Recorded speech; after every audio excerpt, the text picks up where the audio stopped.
Jaz sem Max Zimani, prišel sem v Jugoslavijo leta 1982 iz rodne Zimbabveja. Študiral sem računalništvo in informatike. Po dolgih letih dela v nevladnem sektorju sem ustanovil Skupno, ki je socialno podjetje z namenom povečanja zaposljivosti migrantov. Predstavil vam bom 5 predmetov, ki me spominjajo na moje življenje v Zimbabveju in so danes še pomemben del mojega življenja. Ta traktor me povezuje z Zimbabvejem, saj so ga izdelovali otroci. Tudi jaz sem izdeloval takšne traktorje in avtomobilčke, ko sem bil otrok. Pa ne zato, ker v Zimbabveju ni bilo v trgovinah igračk, ampak zato, ker smo pač radi izdelovali sami iz lokalnih materialov igračke in ker smo bili ustvarjalni. In prav ta ustvarjalnost mi močno navdušuje in me spominja na moje otroštvo.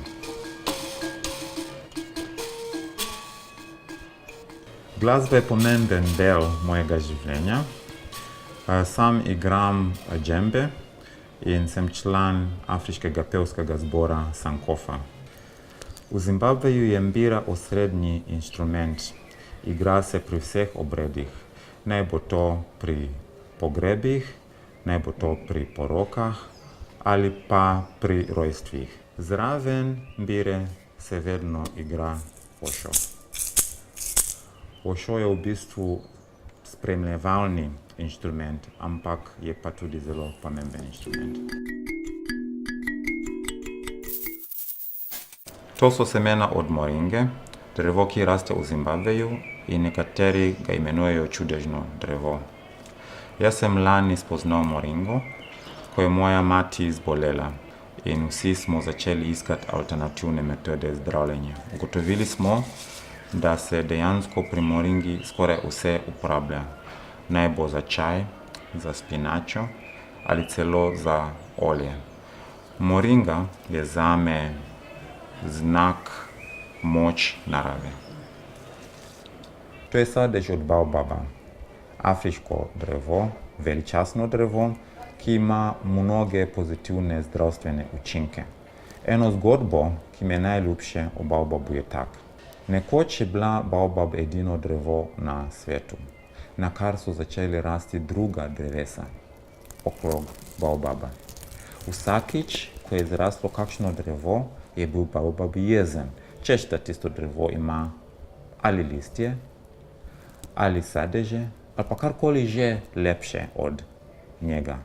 Ko so imeli bogove dovolj, so prišli nazaj na zemljo in so zruvali baobaba in ga postavili na glavo. Zato danes tako zgleda. To je Nyami Nyami, bog ljudstva Tonga, ki živijo v severnem delu Zimbabveja oziroma v južnem delu Zambije. Zgornji del njegove glave je pa riba in spodnji del kača. Ljudstvo Tonga verjamejo, da zaradi ločitve Nyami Nyamija od svoje žene, ko so zgradili jez nad reko Zambezi, ki se imenuje Kariba, so še danes potrese na tem področju. Meni je v bistvu Nyami Nyami pomemben kot dokaz, da kljub kolonializmu in imperializmu še ponekod v Zimbabveju ali pa v Afriki so ljudi ohranjali svoje tradicije in religije.